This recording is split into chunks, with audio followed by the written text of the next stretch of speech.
afternoon and welcome to OGTV Midday News. I am Okweyemi Abdewumi. President Bola Tinubu ordered top officials to honor fallen and serving members of the Nigerian military at their world forces at the Armed Forces Celebration and Remembrance Day ceremony in Abuja. The AFCRD is celebrated every January 15 to commemorate the sacrifices of both living and dead, both in foreign mission and internal security operations. As in previous year, the 2026 Armed Forces Remembrance Day began with the submission of the parade.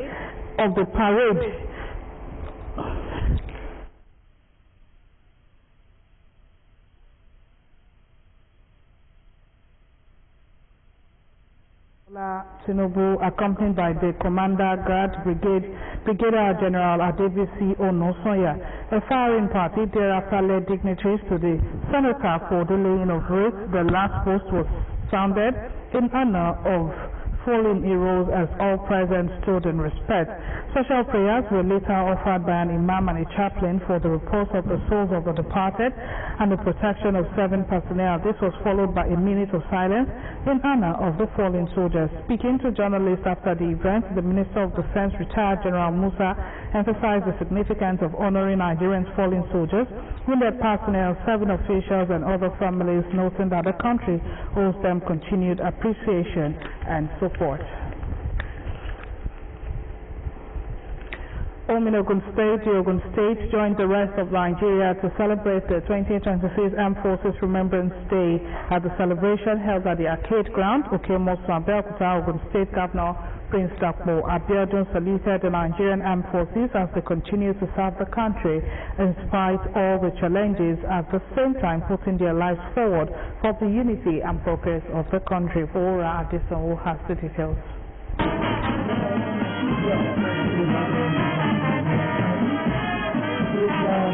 A solemn celebration, no doubt. It's another remembrance of the fallen heroes of Nigerian armed forces for their efforts at unifying the nation despite of all odds. The March of Colors, followed by prayers and the laying of wreaths, led by the Deputy Governor of Ogun State, Engineer Nomo Salakoidele. The commandants, 35th Artillery Brigade, Abeokuta, Brigadier General Godwin Wamba, Commandant Nigerian Navy Secondary School, Navy Commander Adesina, Ogun State Commissioner of Police Lanre Ogunloro, Chairman Nigerian Legion Miriam Adebayo, also took their turns to perform the laying of wreaths in honor of the fallen heroes of Nigerian Armed Forces. Next was the Speaker, Right Honorable Oludaise Lemide, and the Chief Judge of Ogun State, Honorable Justice Musmola Dikpeolu. They are to ensure that Nigeria is safe from internal and external aggression, and God will be with them.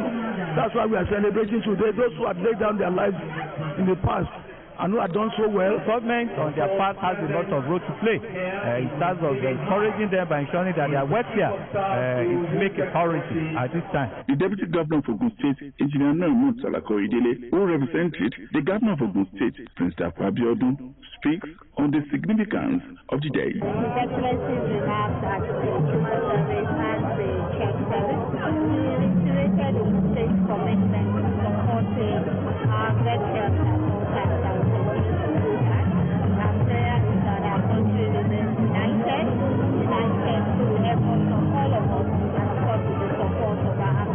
Dignitaries also held the Nigerian Armed Forces for protecting the sovereignty of the nation. Their brothers and sisters are the people that are guiding us. So my advice to them is make sure that they guide the nation so that their brothers and sisters can live in peace. When you are in an organization, that your duty, when it's required, you have to lay down your life. That's a big service to a nation. Some of the top civilians called for prayers and support for the militaries and their families at all times. Thank God that our military, they are up to the task. They are doing it, they are getting it. We may be going through some challenges now, security challenges, but remember that some people who have done our national flag and they are the war front now, then Sambisa Forest, then Northeast, then Southeast, then our bushes in Southwest to keep us safe. The least can do whenever is to honor them. There were gunshots in honor of the fallen heroes and symbolic release of pigeons for peaceful coexistence and more progress. Adefowura Adesanwo, OGTV News. Moving on, the Vice President Kashim Shettima has presided over the 156th National Economic Council meeting at the Aso Rock Villa, Abuja. The hybrid meeting, the second gathering of the council since President Bola Tinubu directed the NEC to identify the rehabilitated grazing reserves in 2 ranches. Tinubu gave the directive at the Federal Executive Council meeting held on December 10, 2025. It asked NEC to collaborate with the Ministry of Livestock Development in developing a roadmap for transforming Nigerian livestock industry. At its 155th meeting holding on December 18, 2025, NEC responded by inaugurating a committee of livestock development to expedite the implementation of livestock production and ranching reforms nationwide. The committee, chaired by Kebbi State Governor Nasir Idris, comprises representatives from each of Nigeria's 6 geopolitical zones: Bauchi for the northeast, Niger for the north central, Ondo for the southwest, Imo for the southeast, and Cross River for the south-south, Kebbi for the northwest. As part of sustained efforts to strengthen the economy and reduce poverty across the country, the federal government has activated the 3rd phase of the Government Enterprise and Empowerment Program known as GEEP 3.0. In Ogun State, the program was adopted by the state government through the Ministry of Special Duties and Intergovernmental Affairs with a sensitization drive aimed at creating awareness and encouraging citizens, particularly farmers and traders, to take advantage of the intervention. Ayodeji Tomori Oluwumi has the details. The Government Enterprise and Empowerment Program, GEEP, remains one of the federal government's key intervention initiatives designed to improve livelihood through financial inclusion. The program provides zero-interest collateral-free loans to farmers, traders, and artisans across the country with the aim of boosting small businesses and enhancing economic growth at the grassroots. To sensitize beneficiaries on the activation of GEEP 3.0, officials of Ogun State Ministry of Special Duties and Intergovernmental Affairs embarked on an awareness walk to selected markets across the state. The sensitization exercise was led by the Commissioner, Funmilayo Efuakwe, who was represented by the State Program Manager, David Adedigba, as the team engages farmers and traders on the benefits and requirements of the scheme. GEEP is of 3 components. In this component, we have trader money, market money, and farmer money. The farmer money aspect of it is what we are promoting, aim to support the farmer and boost agricultural products and food sustainability. Adediba explains the various components of the program, stressing that registration is free, seamless, and conducted online through the official portal. It's an online registration. You are not going to pay anybody any money. Just do it on your phone.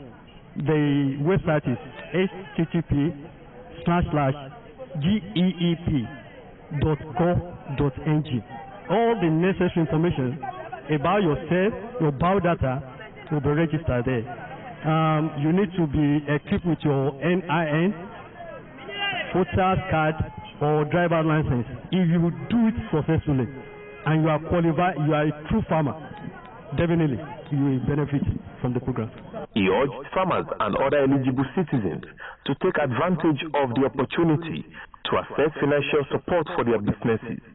The sensitization team later visited Ajegule Farm Settlement and the Ogun State chapter of the Maize Farmers Association of Nigeria to further engage organized farmer clusters and expand the reach of the program. Ayodeji Tomori Oluwumi, OGTV News. The Federal High Court in the Federal Capital Territory, Abuja, struck out the criminal charges by the federal government against Senator Natasha Poti-Udogan after the Office of the Attorney General of the Federation formally withdrew the case. Court filings reveal that the AGS submitted notice of discontinuance, prompting the court to terminate the criminal defamation and related allegations previously brought against the senator representing Kogi Central. The case, which had drawn significant nationwide attention, stemmed from comments allegedly made by Apoti Udogan during a televised interview and has sparked extensive public discourse on free speech, political accountability, and the scope of prosecutorial authority. In his ruling, Justice C.N. Orji acknowledged the withdrawal and struck out the charges, noting that the development underscores the importance of caution in the exercise of prosecutorial powers. Counsel for the federal government confirmed the withdrawal in open court, saying the decision aligned with the provision of the Administration of Criminal Justice Act.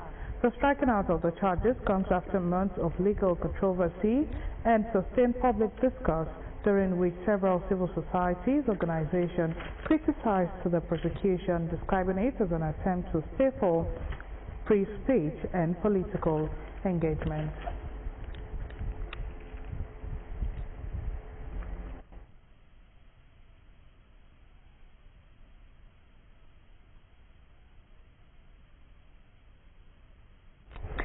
Nigerians' exit from European Union high-risk third country list is a major boost for investors' confidence. The coordinating Minister of the Economy and Minister of Finance, Mr. Wale Edun, has said, as the government moves to prioritize affordable food housing and job creation in the next phase of reform. Speaking in Lagos at the NESG 2026 Macroeconomic Outlook presentation, Wale Edun said exiting the EU high-risk list is a landmark achievement for Nigeria. On the government reform priorities, Edun said the country's focus now is on ensuring that ordinary Nigerians feel the benefits of reform through more affordable food, access to housing and productive jobs. He explained that these reforms were built on measures that eliminated distortions that had previously skewed the economy. Edun also defended the 152 trillion naira public debt, stressing that recent adjustment reflected transparency reform rather than new borrowings. He said housing and food security were central to the government's agenda. Mortgages are now being issued at less than 10% interest. In the world of sports, defending champions Super Falcons of Nigeria have been drawn in Group C of the 2026 Women African Cup of Nations with Zambia, Egypt and Malawi. Group C games will be played at the Labi Stadium in Casablanca. Nigeria tried Zambia 5-0 in the quarterfinals of the 2024 edition, which was also hosted by Morocco. Justin Madugo's side will be facing Malawi for the first time at the WAFCON. Egypt have featured regularly in the competition. The Super Falcons will be aiming for a record-extending title in Morocco. 16 countries will participate in the tournament for the first time. The competition will run from 17th March to 3rd of April.